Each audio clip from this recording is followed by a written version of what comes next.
बिहार में बढ़ते एनकाउंटर, कठोर कार्रवाई या न्याय व्यवस्था की परीक्षा। जी हां, आप देखना शुरू कर चुके हैं समस्तीपुर नाउ। मैं हूं नवनीत कुमार। बिहार में बीते 1.5-2 वर्षों के दौरान पुलिस मुठभेड़ों की बढ़ती घटनाओं ने कानून व्यवस्था को लेकर बहस को एक बार फिर केंद्र में लाकर खड़ा किया है। सरकार इसे शून्य सहनशीलता की नीति का नतीजा बताती है। वहीं विपक्ष और नागरिक समाज का एक हिस्सा इसे लेकर जो है सवाल उठा रहा है। मूल प्रश्न यही है, क्या यह शक्ति अपराध नियंत्रण पर प्रभावी उपाय है या फिर न्यायिक प्रक्रिया के लिए एक नई चुनौती बनती जा रही है? हालिया घटनाक्रम इस बहस को और तेज करते हैं। वर्ष 2026 के शुरुआती महीनों में ही कई चर्चित मुठभेड़ सामने आई हैं। अप्रैल में भागलपुर सुल्तानपुर क्षेत्र से जुड़े हत्या मामले का आरोपी रामधनी यादव का एसटीएफ द्वारा एनकाउंटर किया गया। इससे पहले फरवरी में वैशाली में 2 लाख के इनामी अपराधी प्रिंस कुमार उर्फ अभिजीत मारा गया। वर्ष 2025 में ऐसी घटनाओं की कमी नहीं रही है। नवगछिया के कुख्यात संजय उर्फ गुरुदेव मंडल का अंत हो, या दिल्ली में संयुक्त कार्रवाई के दौरान रंजन पाठक गिरोह के 4 सदस्यों का मारा जाना, ये घटनाएं संकेत देती हैं कि पुलिस की रणनीति में एक स्पष्ट बदलाव आया है। आंकड़ों पर नजर डालें तो यह प्रवृत्ति और भी स्पष्ट हो जाती है। वर्ष 2025 में महज 8 महीनों के भीतर करीब 2 दर्जन मुठभेड़ दर्ज हुई, जो पिछले वर्षों की तुलना में उल्लेखनीय वृद्धि दर्शाती हैं। 2026 भी यह सिलसिला भी 2026 में भी जारी है। लगातार एनकाउंटर हो रहे हैं। देखिए, यह कहना अतिशयोक्ति नहीं होगी कि बिहार में अब मुठभेड़ अब बात नहीं, बल्कि उभरती रणनीति का हिस्सा बनती जा रही है। इस बदलाव के पीछे कई कारण गिनाए जाते हैं।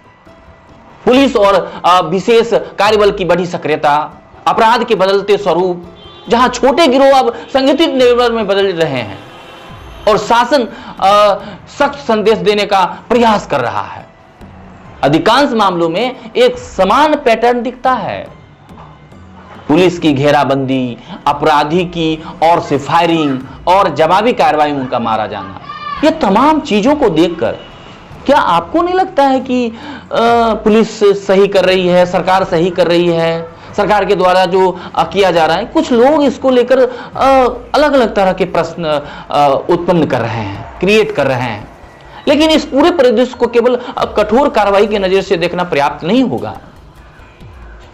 लोगों का सवाल उठाना उचित है। भारत का संवैधानिक ढांचा हर आरोपियों को न्यायिक प्रक्रिया के तहत सुनवाई का अधिकार देता है। यदि मुठभेड़ एक नियमित नीति का रूप लेने लगे तो यह न्याय के मूल सिद्धांत यानी निष्पक्ष सुनवाई और विधि के शासन पर प्रश्न चिन्ह खड़ा कर सकता है। यही कारण है कि हर मुठभेड़ के बाद स्वतंत्र और निष्पक्ष जांच की मांग उठती है, जो एक स्वस्थ लोकतंत्र के लिए अनिवार्य है।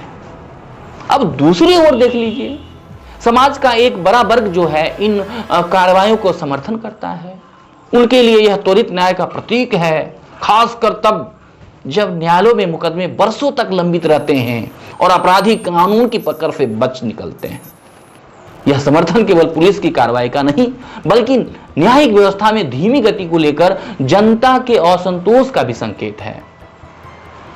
इन बातों को लेकर जनता में असंतोष है कि उसे न्याय नहीं मिल पाती है, और अंततः बिहार के सामने सबसे बड़ी चुनौती है संतुलन की। अपराध पर नियंत्रण जरूरी है, लेकिन इसके लिए अपनाए गए तरीके भी कानूनी सम्मत, पारदर्शी और जवाबदेह होने चाहिए।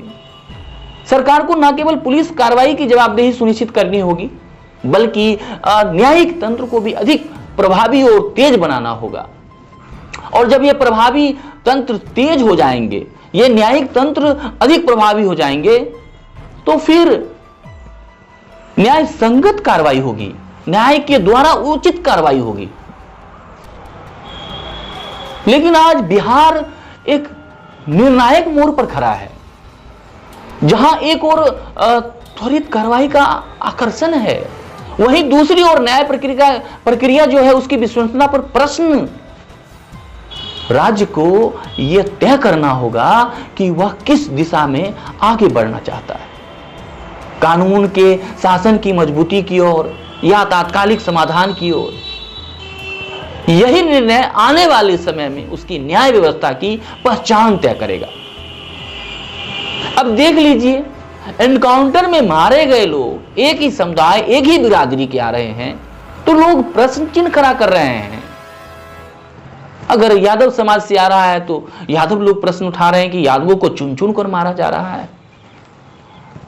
यही अगर दूसरे समाज से लोग आते कि अपराधी की कोई जाति होती है, अपराधी की कोई जात पात नहीं होती है, अपराधी अपराधी होता है। इसलिए कोई भी हो, चाहे आपकी जाति से हो, हमारी जाति से हो या किसी अन्य बिरादरी से हो, अपराधी की कोई जाति नहीं होती है, वह किसी भी जाति से हो सकता है।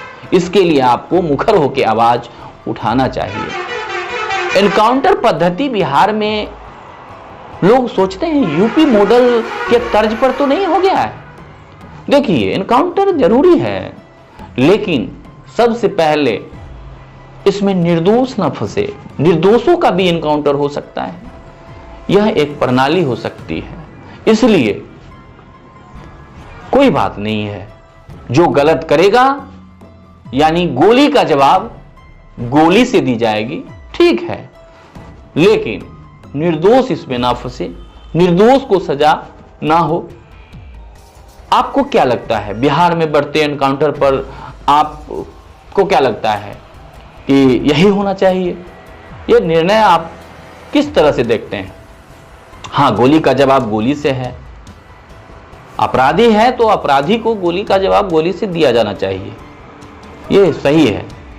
बाकी आप इसको किस तरह से देखते हैं, अपनी राय कमेंट बॉक्स में दीजिए। और नए शीर्षक के साथ और नई उम्मीद के साथ आपके साथ फिर होंगे। बाकी आपको यह कैसा लगा कमेंट बॉक्स में अवश्य दीजिएगा। बाकी बातों के लिए जुड़े रहिए हमारे साथ। धन्यवाद।